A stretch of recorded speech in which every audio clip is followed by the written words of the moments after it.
ধর্মীয় অনুভূতিতে আঘাত। গত ২-৩ দশকে এই শব্দ তিনটি অনেকবার শোনা গেছে। পক্ষে বিপক্ষে আলোচনা হয়েছে, কিন্তু ঘটনা ঘটছেই। সম্প্রতি বাউল আবুল সরকারকে গ্রেপ্তার করা হয়েছে এই একই অভিযোগে, ধর্মীয় অনুভূতিতে আঘাত। এই অনুভূতি কতটা আসলে অনুভূতি আর কতটা ধর্ম, রাজনীতি আর ক্ষমতার মিশেল, তা নিয়ে একটু আলাপ করতে চাই। নিউজ অ্যান্ড নয়েজে আমার আজকের অতিথি লেখক এবং গবেষক মীর হুজাইফা আল মামদুহ।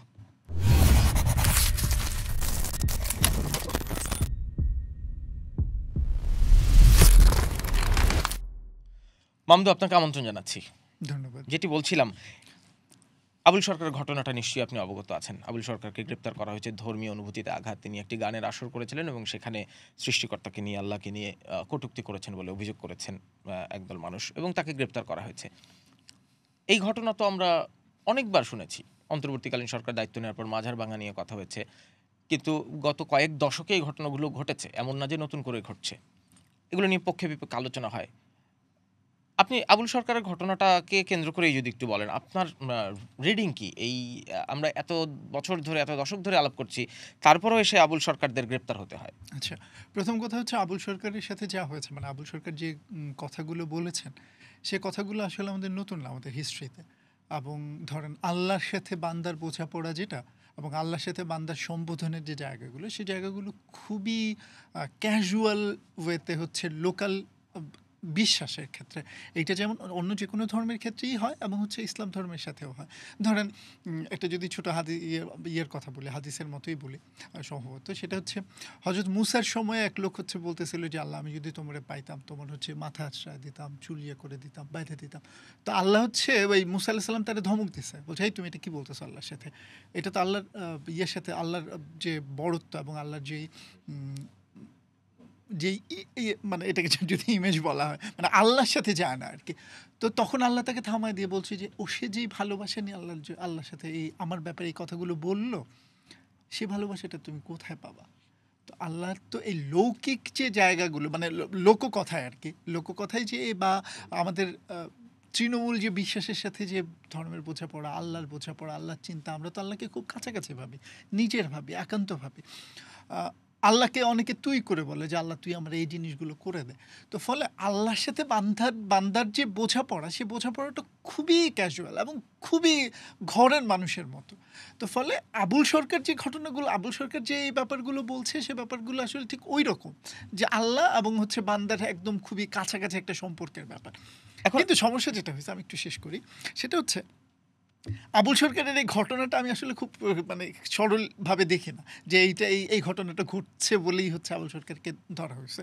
বরং আবুল সরকার তার আগে হচ্ছে বিএনপির পক্ষে প্রচারণা চালাইছে বলে একটা ভিডিও হয়েছে। তো আমি এই দুইটা ঘটনাকে একত্রে দেখতে চাই আর কি। আমার কাছে মনে হয়েছে যে কোনোভাবে এইটা হচ্ছে যারা মানে মানে মানে আপনার কথায় মনে হচ্ছে আপনি এখানে রাজনৈতিক কোনো ইঙ্গিত। হ্যাঁ, আমি ধর্ম আসলে আবুল সরকার তো একটা চরিত্র মাত্র।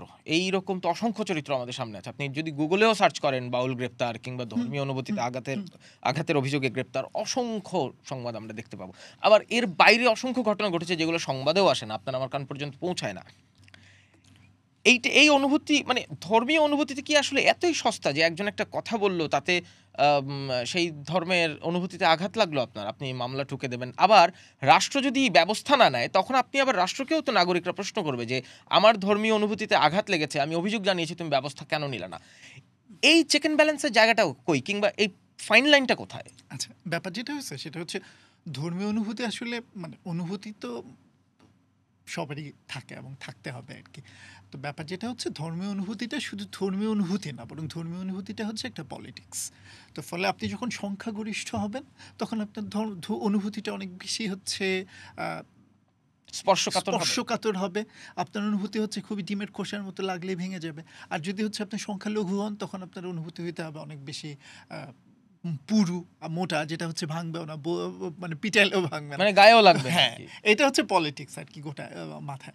আমাদের বাংলাদেশের মানে বাংলাদেশের যদি আমরা ওয়াজ মাহফিলের কথা দেখি বা যে কোনো জায়গায় দেখি, নানাভাবেই অন্য ধর্মের ক্ষেত্রে নানাভাবেই হচ্ছে মানে যেটা হচ্ছে অবজ্ঞা সূচক, যেটা হচ্ছে অন্য আরেকজনের অনুভূতিতে আঘাত সূচক, সেটা অনেক কথাই বলা হয়।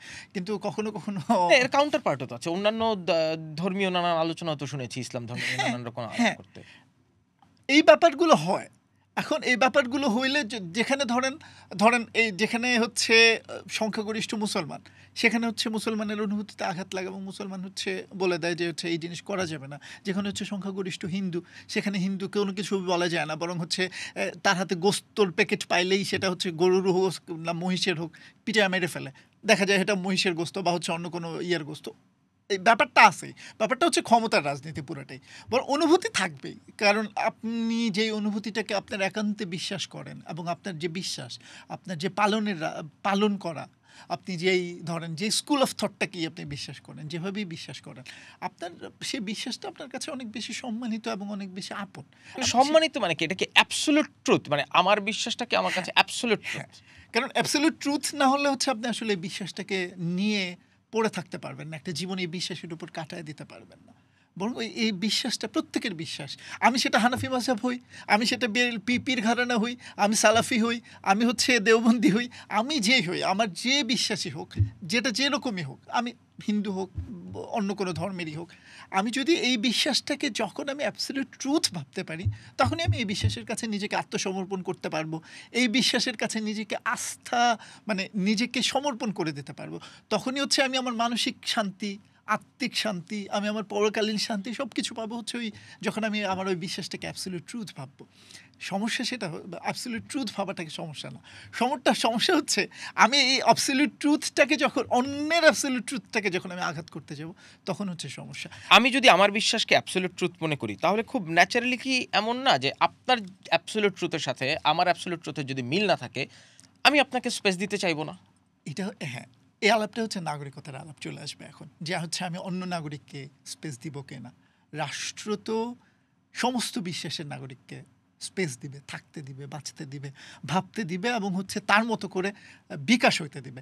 এখন রাষ্ট্র যদি এই জায়গাটায় না ইয়ে করে, না হচ্ছে এটাকে কি বলে, যদি হচ্ছে মানে অ্যাকোমোডেট না করে। হ্যাঁ, অ্যাকোমোডেট না করে, বা হচ্ছে যদি আমি এটাকে বলি যে রাষ্ট্র যদি এখানে এই জায়গাটা নিশ্চিত না করে যে হচ্ছে এইখানে প্রত্যেকটা ধর্মের মানুষ, প্রত্যেকটি বিশ্বাসের মানুষ থাকবে, সেই জায়গাটা এবং সে তার বিশ্বাসকে চর্চা করবে, লালন করবে, সেই জায়গাটা যদি রাষ্ট্র না করতে পারে, নাগরিকদের মধ্যে যদি সেই বুঝ না দিতে পারে, এবং হচ্ছে সমাজ যদি সেই রকম সমাজ না হয় যে সে হচ্ছে তার সমাজের যত মানুষ আছে সেখানে বিশ্বাস ভেদ মানে নির্বিশেষে সবাইকে সে যদি যাচ্ছে প্রপার জায়গাটা না দিতে পারে, সেটা হচ্ছে সমাজ না।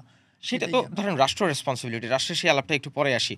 একজন নাগরিক হিসেবে আমি আমার সহনাগরিককে সেই স্পেসটা দেব কি দেব না, সেই বোধটা তো আমারও থাকতে হবে। হ্যাঁ, আমি আমার সহনাগরিককে স্পেস দিব কিনা সেটা কিন্তু আমার ধর্মের বিশ্বাসের ভিত্তিতে স্পেস দেওয়ার বিষয়টা না, বরং আমার বিশ্বাস হচ্ছে সে নাগরিক, সেই ভিত্তিতে সে একটা নাগরিক, সে তার বিশ্বাস যাই হোক, তার ধর্ম যাই হোক, তার যা কিছু আমার চেয়ে 180 ডিগ্রি ইয়ে হইতে পারে, বিপরীত হইতে পারে, কিন্তু আমি তাকে থাকতে দেব, তাকে বসতে দেব। এইটাই হচ্ছে নাগরিকতার মূল বোধ হওয়া উচিত আমাদের, কিন্তু সেই বোধটা আমাদের মধ্যে এখন নাই, সেটাই হচ্ছে আমাদের মধ্যে হারায় গেছে।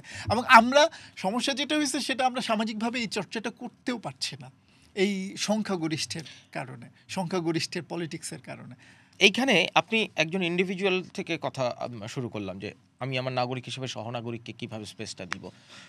সেই একজন ইন্ডিভিজুয়াল নাগরিক, তার পরিবার, তারপর তার সমাজ, তারপর রাষ্ট্র, এই যে পুরো একটি সাইকেল একটা মানুষের জীবনের কিংবা একটা রাষ্ট্রের, প্রতিটা পর্যায়েরই তো দায়িত্ব আছে। হ্যাঁ, প্রতিটা সেইখানে আজকের বাস্তবতায় দাঁড়িয়ে রাষ্ট্র হিসেবে বাংলাদেশ কি করছে?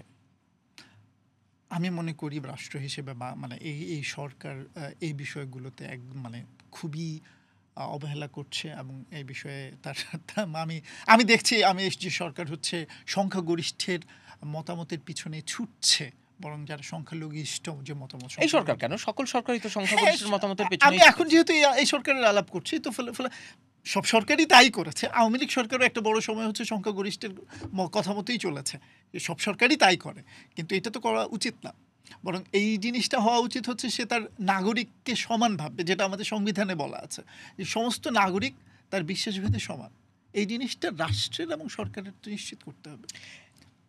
অনুভূতিতে আঘাত লাগলো ধর্ম, অধিকার নিশ্চিত করতে হবে রাষ্ট্রের, তখন আলাপটা আসে নাগরিকতার। এই দুইটার চেক অ্যান্ড ব্যালেন্স কিভাবে হবে সমাজে? খুব সহজ, খুব সহজ। আপনি আপনাকে একটা নিশ্চিত বাউন্ডারি লাইন থাকতে হবে এবং হচ্ছে আপনার এই সমাজকে মুক্ত বুদ্ধির চর্চার জায়গা বানাইতে হবে, যে হচ্ছে আপনি মুক্ত বুদ্ধির চর্চা করবেন, এবং আপনাকে হচ্ছে একটা নির্দিষ্ট জায়গা তৈরি করতে হবে যে আচ্ছা ঠিক আছে আঘাতটা এই পর্যন্ত যেতে পারবে। কারণ আমাদের হচ্ছে একটা মানে যখন একটা বুদ্ধিবৃত্তিক সমাজ তৈরি হয়, সেই বুদ্ধিবৃত্তিক সমাজে অবশ্যই নানা বুদ্ধিবৃত্তিক চর্চা হবে, এবং একজনের বুদ্ধিবৃত্তিক চর্চা অন্যজনের অনুভূতিতে আঘাত করতে পারে। তো ফলে আমরা হচ্ছে বুদ্ধিবৃত্তিক চর্চার ক্ষেত্রে আমরা হচ্ছে একটা ইয়ে করতে পারবো যে আঘাতটা কতটুকু হইতে পারে। কারণ ধরেন আমি হচ্ছে যদি বলি যে খুবই খুবই সিলি বিষয়ে অনুভূতিতে আঘাত লেগে যেতে পারে, কারণ অনুভূতি তো মানে এটা কোনো গ্রামার নাই, এটা তো কোনো গ্রামার নাই এবং হচ্ছে কোনো ইয়ে নাই। তো ফলে আমরা যখন বুদ্ধিবৃত্তিক সমাজের দিকে এবং হচ্ছে নাগরিক সমাজের দিকে, যেখানে হচ্ছে সবার মানে সমভাবে হচ্ছে চলাফেরা থাকবে, সেই ইয়ে করতে হলে আমাদের হচ্ছে একটা জায়গা একটা নির্ধারণ করতে হবে যে আমরা হচ্ছে এই নির্ধারণের জায়গায় মানে আপনি বলছিলেন না খুব সিলি বিষয়েও আঘাত লাগতে পারে। এখন এটার তো আবার কোনো ব্যাকরণও নাই, মানে এটা তো সম্ভব না আপনি আইন দিয়ে মানে এই কোটি কোটি মানুষের মানে বাচন ভঙ্গি, কথার ধরন, শব্দের ব্যবহার, কোটি কোটি মানুষের, এটা তো আইন দিয়ে আপনি এতটা পিন পয়েন্টে নিশ্চিত করতে পারবেন না। আমি যে প্রশ্নটা করতে চাই, রাষ্ট্রের কাছে তো আমি অভিযোগ জানাই আমার অনুভূতিতে আঘাত এনেছে, এইরকম অনেক সিলি বিষয়েও রাষ্ট্রকে ব্যবস্থা নিতে দেখা গেছে, গ্রেপ্তার হয়েছে, তার শাস্তি পর্যন্ত হয়েছে, বিচার চলেছে। কিন্তু আবার যদি রাষ্ট্র ব্যবস্থা না নেয়, সেই যিনি আঘাত পেলেন তিনি তো আবার প্রশ্ন করবেন রাষ্ট্রকে নাগরিক হিসেবে যে আমার অনুভূতিতে আঘাত হানলো, আপনি ব্যবস্থা নিলেন না কেন? মানে সেইখানে রাষ্ট্র কি একটা আসলে দ্বিধার গ্যাড়াকলে পড়ে না? রাষ্ট্র দ্বিধার গ্যালাকলে পড়ে না। ব্যাপার যেটা হয়েছে এইখানে হলো, যখন হচ্ছে একজন তার অনুভূতিতে আঘাতটা লাগে, আমি মনে করি সেখানে হচ্ছে সংখ্যাগরিষ্ঠের একটা পলিটিক্স থাকে। তো ফলে রাষ্ট্রকে যখন বলে তখন ওই সংখ্যাগরিষ্ঠ লোকই বলে, এবং রাষ্ট্র তখন চাপে পড়ে ওই জায়গাটারই। রাষ্ট্র এই চাপটাকে মোকাবেলা করতে পারলেই তখন হচ্ছে রাষ্ট্র আসল রাষ্ট্র। কি করতে হবে রাষ্ট্রকে ওই চাপটা মোকাবেলা করতে হলে? রাষ্ট্রের বুঝতে হবে যে একাডেমিক আলোচনায় বা হচ্ছে বুদ্ধিবৃত্তিক আলোচনায় অবাধ একটা স্বাধীনতা থাকতে হবে মানুষের। এই জিনিসটাকে রাষ্ট্রকে নিশ্চিত করতে হবে। এটা কি খুব কঠিন? একটু কঠিন। মানে কেন কঠিন? কঠিন কারণ হচ্ছে পৃথিবীব্যাপী আদর্শের এবং হচ্ছে আলাপকে থামায় দেওয়া হয়েছে। এইটা একদম পৃথিবীর হিস্ট্রি থেকেই ভিন্ন মতকে থামায় দেওয়া হয়েছে, ভিন্ন মতকে জায়গা দেওয়া হয়নি। কারণ ভিন্ন মত মানেই হচ্ছে আপনার পলিটিক্সের ধ্বংস, আপনার পলিটিক্স নাই হয়ে যাবে। মানে আপনি এটা গ্লোবাল ফেনোমেনা বলতে চান? হ্যাঁ, এইটা হিস্ট্রিক্যাল ফেনোমেনা। এখন তাহলে তো বাংলাদেশ কিংবা আমি আপনি আমার রাষ্ট্র তো এর বাইরে না। না, এটা যদি যুগ যুগ ধরে থাকেই তাহলে আলাপ করে লাভ কি? আলাপ না করলে তো আমরা ঠিক আমাদের যে সমাজে আমরা যেতে চাই সেই সমাজে যেতেই পারবো না। বরং আমরা সেই সমাজে যাওয়ার জন্য প্রতিনিয়ত আমাদের হচ্ছে আলাপ করতে হবে, আমাদের কাজ করে যেতে হবে। হতে পারে যে হচ্ছে আমরা এমন একটা সমাজ চাই যে সমাজে সবাই থাকতে পারবে, সেই সমাজের জন্যই হতে পারে আমরা খুনে যাব, হতে পারে আমাদেরকে হচ্ছে ধরা হবে, মারা হবে, কিন্তু তারপরেও আমরা তো আলাপ থামায় যেতে পারবো না। আমরা তো আলাপ করে যেতে হবে যে আমরা এমন একটা সমাজ চাই যে সমাজে হচ্ছে সবাই কথা বলতে পারবে, সবাই বুদ্ধিবৃত্তিক চর্চা করতে পারবে, সবাই তার বিশ্বাসকে বলতে পারবে, সবাই তার বিশ্বাসকে ধারণ করতে পারবে। কেউ তার বিশ্বাসের জন্য, আলাপের জন্য, পরিচয়ের জন্য কারোর কাছ থেকে হচ্ছে হেনস্থা হবে না। এই আলাপ আমাদের করে যেতেই হবে, মানে যতদিন পর্যন্ত পৃথিবী আছে, যতদিন পর্যন্ত ক্ষমতা আছে, পলিটিক্স আছে, কারণ আমাদের এছাড়া আর কোনো গতি নেই আসলে। আমরা ধরেন শুধু বাংলাদেশের বাস্তবতাতেই যদি ধরি, বাংলাদেশ জন্মের পর থেকে মানে পড়াশোনা করতে গিয়ে সেগুলো দেখেছি, আর বুদ্ধি হওয়ার পর থেকে এইসব আলাপ দেখছি। আমরা কি কখনো দোষটা খুঁজে বের করার চেষ্টা করেছি যে কেন আমরা ওই সমাজের দিকে যেতে পারলাম না, কিংবা যে সমাজ যে রাষ্ট্র আমরা চাই সেই ফ্লগুলো কি ছিল আমাদের চেষ্টার, সেটা কি আমরা কখনো খুঁজে দেখার চেষ্টা করেছি? আমি সম্ভবত সেই ফ্লগুলো খুঁজে দেখার চেষ্টা করা হয় নাই কখনো, কিন্তু সেই ফ্লগুলো যদি আমরা বলতে চাই, সেই ফ্লগুলো বলার মানে সবচেয়ে বড় ফ্ল হচ্ছে আমাদের হচ্ছে ডায়ালগ নাই, আমাদের হচ্ছে আত্মবিশ্বাসের ডাইয়া নাই, আমরা হচ্ছে বসতে পারি না আমার ভিন্ন চিন্তার মানুষের সাথে। ভিন্ন চিন্তার মানুষকে আমি হচ্ছে চাই হলো আঘাত করতে। আমি যদি ভিন্ন চিন্তার মানুষের সাথে বসতে চাই, আমি যদি ওই মানুষটাকে শুনি, বুঝি, সে মানুষটার পার্সপেক্টিভ বুঝি, কেন সে এই বিশ্বাসে আছে, তার এই বিশ্বাসের মানে পেছনের কারণ কি, সব কিছু শুনলে আমি একটা মানুষকে দেখবো যে সে মানুষটা আসলে ঠিক, সে মানুষটার ভুল নাই, বরং সে মানুষটা পার্সপেক্টিভের ভিন্নতার মধ্যে আছে। তো ফলে তাকে আমি সম্মান করতে বাধ্য।